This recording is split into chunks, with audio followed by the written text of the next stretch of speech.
Hi, and welcome to the third video in the series on how to speak English like a native speaker. If you want to have smooth, fluent, natural sounding English, then this is the video series for you. But if you haven't watched the first two videos, I do recommend you go back and check those out first, because this video will be assuming you know everything from those videos to begin with. But anyway, let's get started. So last time we looked at glides from A, E, I, O, and U vowel sounds.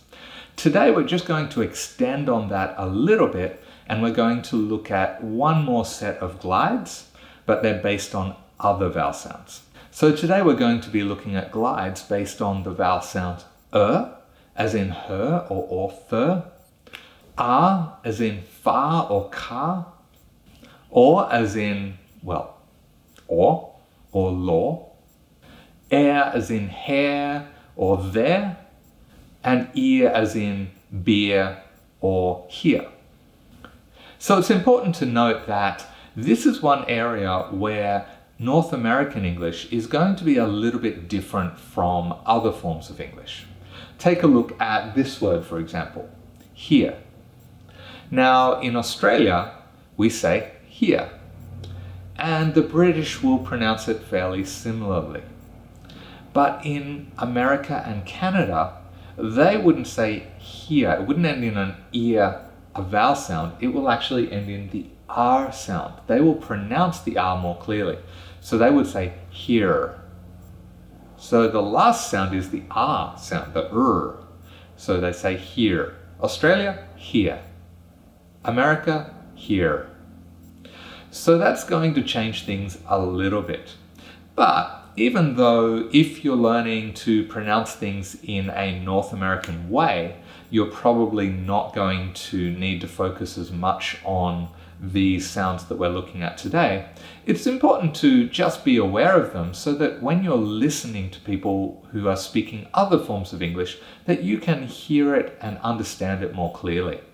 And in the IELTS test, for example, you're going to be hearing English speakers from a range of backgrounds. So if you only prepare and focus on North American English, that limits your listening ability. So I do recommend that you hang around no matter what form of English you're actually learning to speak, because it's going to be useful not only for your speaking, but also for your listening. Okay, so to look at what we do with these sounds when we're following them with another vowel sound, let's look at an example. Here and there. Now when I say it separately, here ends in an ear, a vowel sound, and then we've got and there. But when we go from here to and, how do we transition smoothly from the ear to the ear, ear, we actually add a different sound from the ones we added in the vowel sounds we looked at in the last video. This time, we're actually going to add an R sound. So it actually goes from being here and to here and.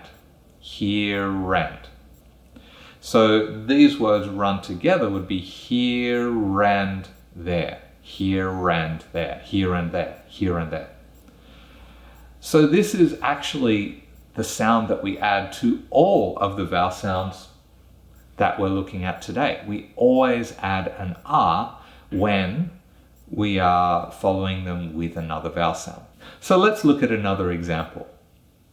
Law and order. So the end sound for law is or. Then we've got and again.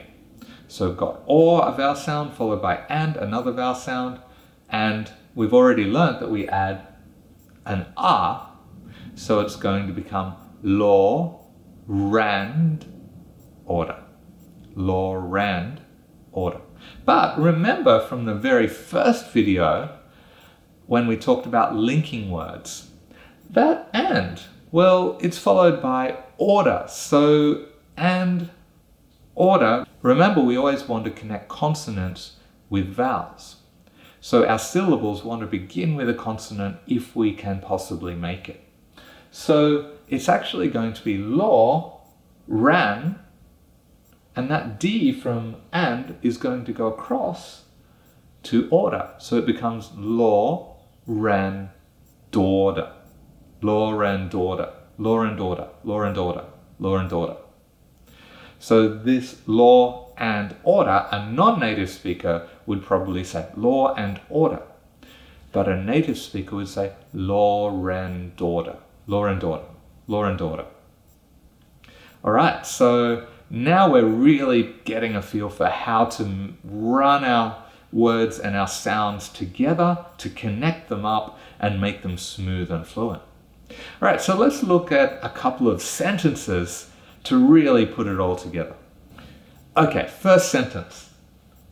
You and I are a good match. What does that mean? If we're a good match, it means that we make a good couple. So let's take a look at how we're going to use all of the things we've learned in videos 1, 2, and this one to make it smooth and fluent and more natural like a native English speaker. So let's start with you and. So you ends in an oo sound and another vowel sound, oo, ah. What did we do when we went from oo to another vowel? We added w. So it becomes you, wan. You, wan. All right, but the next word, I, that's a vowel by itself. Well, let's look at and. And ends in a consonant. And from the first video, we learned that we have to connect consonant with vowel. So it becomes you, wan, die. You, wan, die. You, and die. You, and die. Okay. Next, I, are. I, are. Ooh, now I is a vowel sound. R starts with a vowel sound. So what do we add after I? We add a y. So it becomes you, wan, die, ya. Ya. So we're adding that Y to transition from I to R. I, ya. I, ya. Then we've got ah, ah. Ah, ah. So ah, two different vowel sounds. What are we going to add? Remember, for ah, we add the R sound. So it becomes ara, ara. So now it's you, wan, die, yara. You, and I, yara. You, and I, ara. You, and I, ara. You could almost think of that as a word by itself, a foreign language word, you and I, ara. Sometimes it actually helps to think about it that way. Don't focus so much on the meaning of the words, but just the sound, you and I, ara. And then what's next? Okay, good, match. Well, they're pretty straightforward because each one begins and ends with a consonant sound. So we're going to keep the syllables just the same. So it becomes you, wan, die, yara, good match. Now remember, if you're not a native English speaker, you're probably likely to say you and I are a good match. It's not very smooth. You and I are a good match. But when we add these extra sounds and link consonants with vowels, as we've been talking about, it becomes you and I are a good match. And that's why when you're listening to English, it's hard to catch the words, because that's what we're doing. You and I are a good match. You and I are a good match. Running it all together. All right, so let's look at one more sentence, just to be sure we've got this. Okay, this one is when other people look at us. You and I are a good match, but other people look at us, they say this. They say, they're a good match. So, they're a. We're going from er to a. So what are we going to do? We're going to add the a. So it becomes they're a. They're a. They're a good match. They're a good match. So much easier to say, actually, once you get used to this idea, and your English will become so much more fluent. All right, well, that's actually all I have for you today. That's the end of word linking and glides. In the next video, we're going to actually take a bit of a turn and we're going to look at some ways that we actually change the pronunciation of words in real life, so that actually the way that we pronounce them is different from what the dictionary is going to tell you about how they're meant to be pronounced. So be sure to subscribe so you don't miss out there. Hit the notifications bell and also like the video if you found this helpful. It really does help me as well.